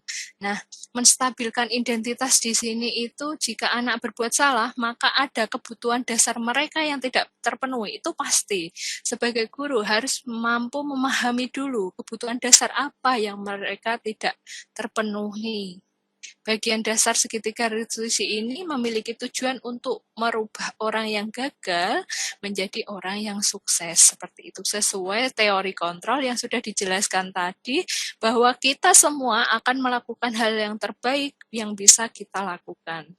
Kemudian, teori kontrol, langkah yang kedua, memvalidasi tindakan salah. Setelah menstabilkan identitas, kemudian guru itu perlu memvalidasi tindakan yang salah, memahami kebutuhan dasar yang mendasari tindakan anak berbuat kesalahan. Karena menurut teori kontrol, semua tindakan yang dilakukan itu pasti ada alasannya. Kemudian langkah yang ketiga adalah menanyakan keyakinan, di mana di sini kembali lagi setelah tadi sudah melakukan membuat keyakinan kelas, kok ada yang melanggar, ditanyakan kembali apakah anak itu sudah melakukan keyakinan, apa keyakinan yang kelas yang sudah dibuat. Nanti dengan diharapkan dengan seperti itu anak akan terbuka pikirannya, kemudian termotivasi secara internal. Kemudian guru juga menanyakan solusi apa yang bisa kamu lakukan untuk memperbaiki kesalahanmu. Jadi guru memberikan tawaran, bukan paksaan kamu harus seperti ini, bukan seperti itu. Ketika mereka sudah menemukan gambaran tentang solusinya, guru membantu mereka fokus untuk mencapainya. Nah, inilah yang akan menumbuhkan motivasi internal anak, seperti itu. Baik, selanjutnya, contoh kalimat pada tahapan segitiga restitusi, misalnya pada tahap pertama menstabilkan identitas, guru bisa memberikan kalimat seperti ini. Tidak ada manusia yang sempurna, pasti semua pernah berbuat salah, namun bisa memperbaikinya. Kemudian, tidak ada manusia yang sempurna, berbuat salah itu tidak apa-apa, tetapi harus memperbaikinya, seperti itu.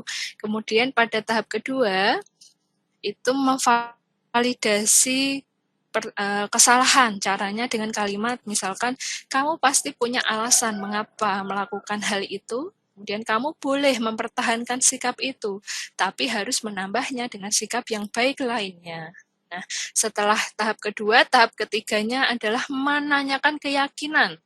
Ini dengan kata-kata misalkan, apa yang telah kita sepakati di kelas. Nah, apa bayangan kita tentang kelas yang ideal itu seperti apa? Kamu ingin menjadi orang yang seperti apa? Seperti itu, Bapak Ibu. Nah, berikut ini adalah contoh restitusi yang sudah dilakukan. Mungkin Bapak Valid bisa menampilkan, di mana di sini saat istirahat terlihat seorang murid yang membuang sampah sembarangan dengan cara dilempar. Padahal keyakinan kelasnya sudah menjaga kebersihan. Tentu hal ini perlu adanya tindakan tindak lanjut dari guru, sebuah restitusi untuk memperbaiki diri anak. Seperti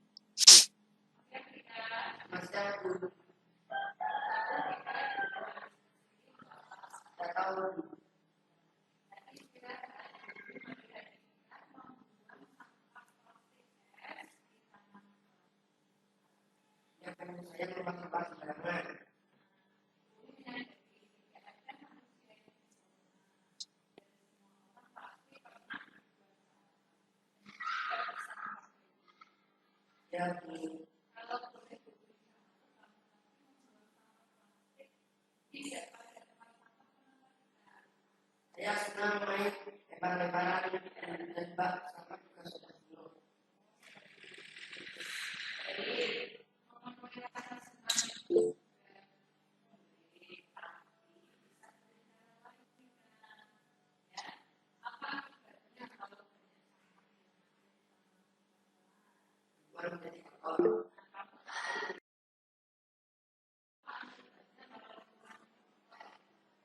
Jadi sarang yang berbeda.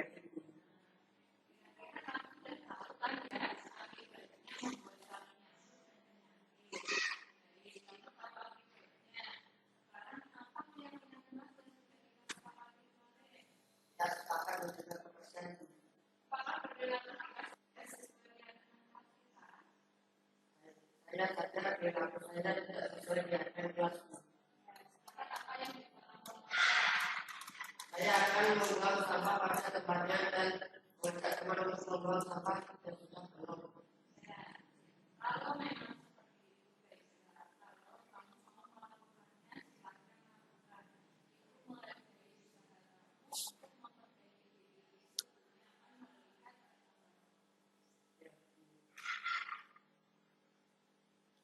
Baik, Bapak Ibu, tadi adalah sebuah segitiga restitusi kepada tindakan restitusi kepada anak yang memang melanggar keyakinan kelas yang sudah disepakati, di mana dalam restitusi itu guru bertindak sebagai posisi manajer, yaitu memberikan pertanyaan-pertanyaan yang bermakna agar membuka pikiran murid untuk bisa memperbaiki dirinya. Kemudian guru juga membimbing murid untuk memecahkan masalahnya sendiri, di mana guru menanyakan apa yang bisa dilakukan murid itu untuk memperbaiki kesalahannya. Dan guru juga melihat perkembangan diri anak setelah mendapatkan solusi itu. Nah, di sini akan memilih dengan seperti itu akan memiliki sikap disiplin yang positif, yaitu murid memiliki sikap yang mandiri, bertanggung jawab, dan dapat memecahkan masalahnya sendiri. Seperti itu, Bapak Ibu. Next.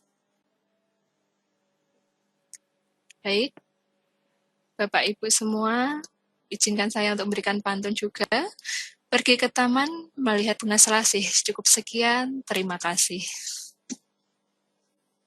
Saya kembalikan ke moderator. Monggo, Bu Nunung.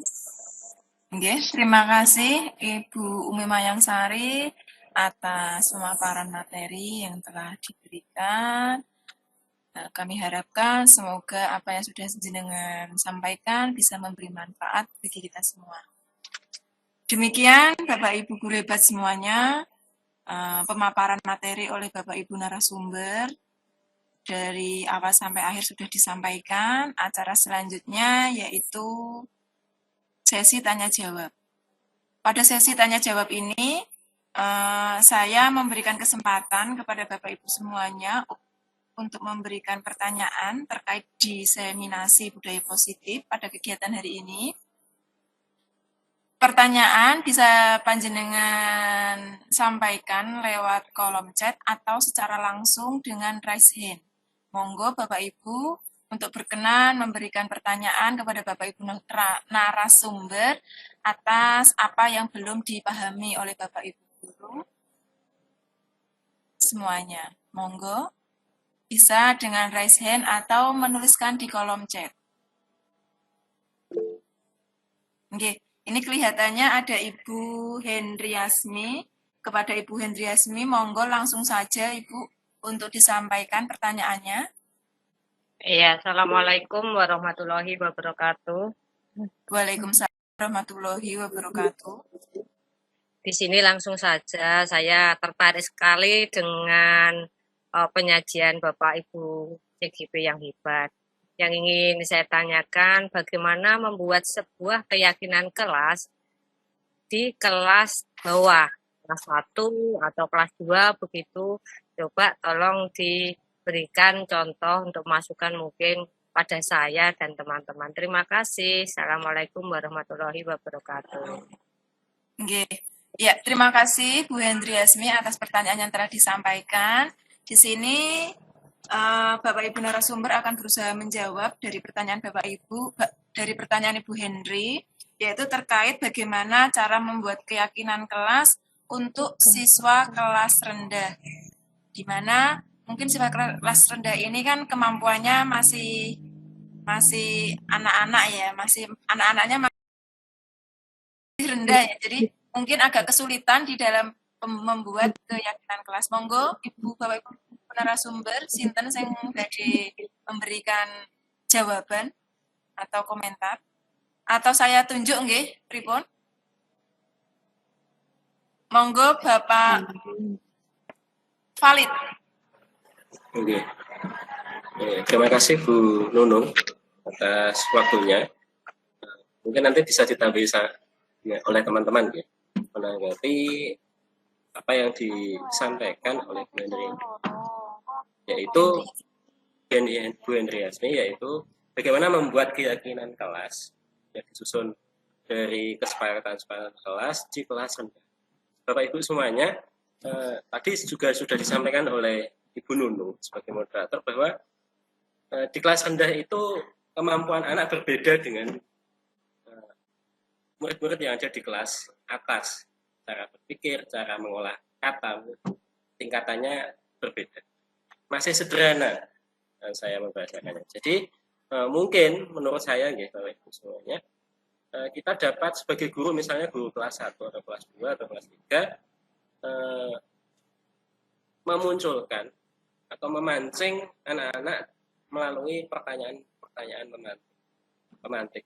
Misalnya, anak kan sulit mengekspresikan apa yang ada di hatinya, sehingga dipancing dulu dengan beberapa pertanyaan atau beberapa kalimat. Contoh, yang pertama yaitu tentang menjaga kebersihan kelas. Karena kalau kelas kita kotor itu rasanya gimana? Nggak enak puja. Jadi bagaimana anak-anak menurutmu? Apakah kita itu perlu menjaga kebersihan kelas? Nah, kemudian yang kedua, tentang misalnya saling menghormati dan menghargai orang lain. Pada anak-anak kelas bawah, misalnya, kita pancing pendapat mereka dulu, agar mereka menyampaikan pendapat. Anak-anak semuanya, jika kamu bermain dengan temanmu, biasanya apakah pernah terjadi pertengkaran atau perselisihan misalnya dijawab ada yang pernah, ada yang tidak. Nah, yang pernah misalnya, bagaimana perasaanmu jika bertengkar dengan temanmu? Nyaman atau tidak? Nah, nanti setelah kita memberikan pertanyaan-pertanyaan itu, lalu kita buat kesimpulan, sehingga menjadi kesimpulan-kesimpulan yang kita susunkan, kita bantu susunkan dari pendapat anak-anak itu, kita buat menjadi.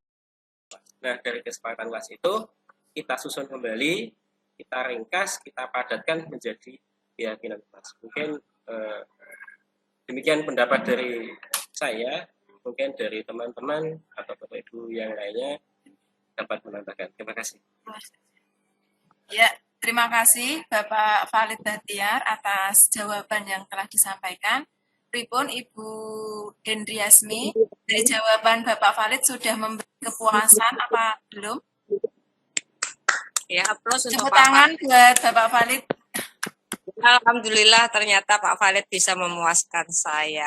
Terima kasih. Ya, terima kasih. Oke, selanjutnya ini ada pertanyaan saya ambil dari kolom chat, yaitu pertanyaan dari SDN Satu Getas. Mungkin ini pertanyaan dari gabungan dari guru-guru di SDN Satu Getas ya.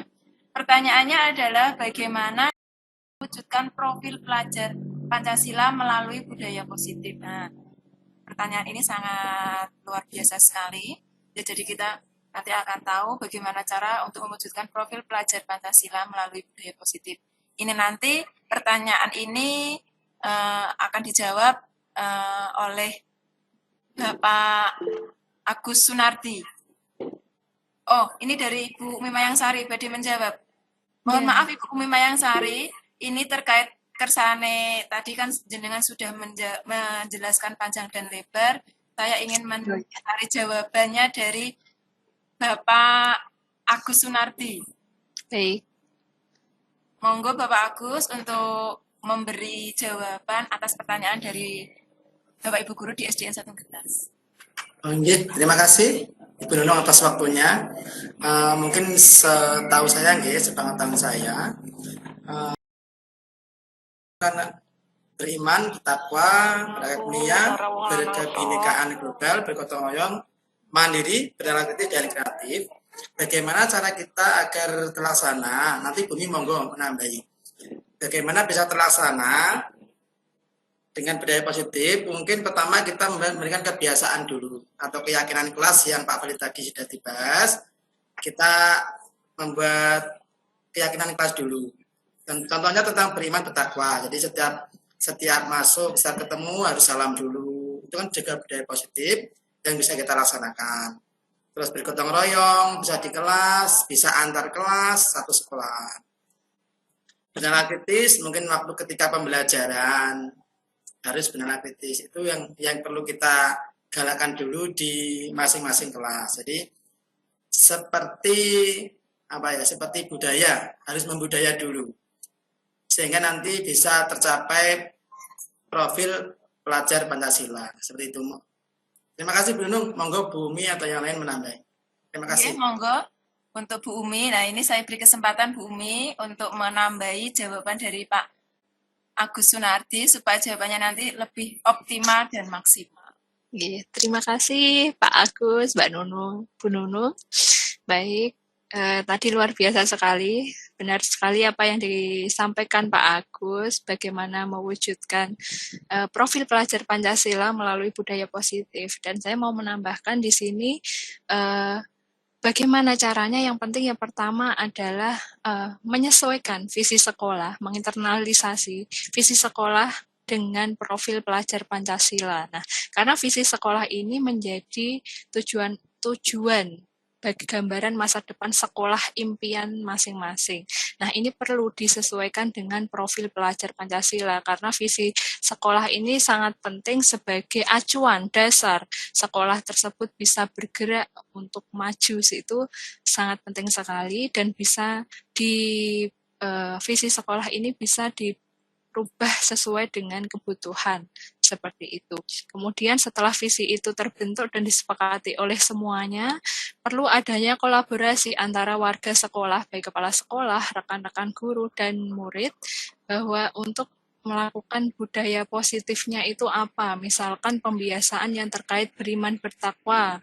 Misalkan di sekolah itu ada pembiasaan tentang Asmaul Husna dan perlu dilakukan. Kemudian mandiri, misalkan ada bernalar kritis, kemudian itu ada gerakan literasi sekolah, misalkan ada program literasi sekolah. Nah, ini juga bisa dilakukan untuk mengembangkan kemampuan berpikir kritis dan mandiri anak-anak. Kemudian yang selanjutnya adalah bergotong royong, dan ini bisa diwujudkan dengan pembiasaan positif seperti Jumat bersih, kemudian bisa dilakukan setiap hari Jumat seperti itu. Kemudian ada tentang kreatif. Di sini sekolah bisa membuat program tentang gerakan memilah sampah, di mana banyak sekali sampah-sampah plastik, misalkan seperti galon mineral itu bisa digunakan untuk membuat bak, kemudian anak-anak yang diminta untuk membuat untuk sesuai kreasi mereka, kemudian digunakan untuk memilah sampah mana yang organik dan non-organik seperti itu, sehingga secara bertahap profil pelajar Pancasila itu akan tumbuh menjadi budaya positif di sekolah itu. Secara tidak langsung akan mewujudkan profil pelajar Pancasila seperti apa yang sudah diprogramkan oleh pemerintah. Demikian yang bisa saya berikan, Bu Nunung. Terima kasih. Terima kasih atas jawaban dari Bapak Agus dan Bapak Ibu Umi Mayangsari. Semoga memberikan kepuasan atas apa yang ingin diketahui oleh Bapak Ibu di SDN 1 Getas. Bapak Ibu semuanya,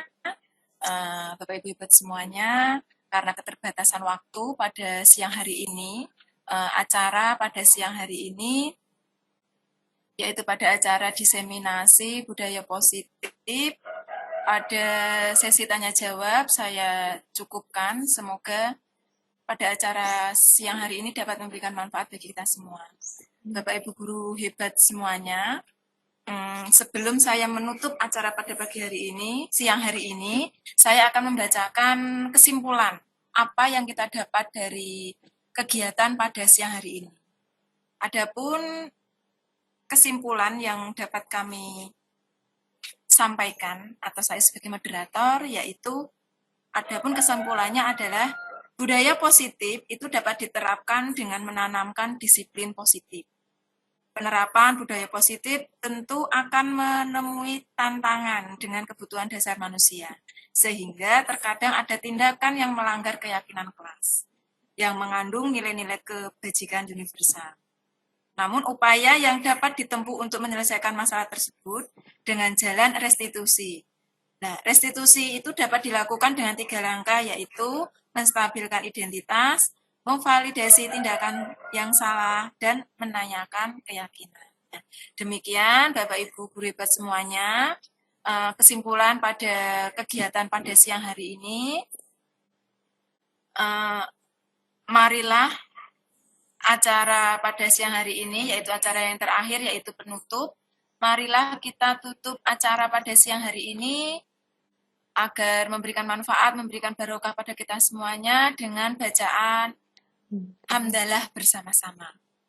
Alhamdulillahirrahmanirrahim. Bapak Ibu guru semuanya, saya sebagai moderator sekaligus pembawa acara pada siang hari ini mohon diri, dan jika ada salah kata, tutur kata saya ucap, saya mohon maaf yang sebesar-besarnya. Saya akhiri, wabillahi taufik wal hidayah, waridha wal inayah, wassalamualaikum warahmatullahi wabarakatuh. Waalaikumsalam warahmatullahi wabarakatuh. Salam penggerak, bergerak, menggerakkan. Tangan buat kita semua. Terima kasih pada Bapak Ibu guru yang sudah mau mengikuti kegiatan kami. Lemah teles Gusti Allah ingkang bales nggih Bapak Ibu guru semuanya. Terima kasih. Terima kasih. Bu Henry, Bu Juwarse, terima kasih dukungannya. Bu Juwarse mana? Halo Bu, terima kasih sudah mengikuti kegiatan kami.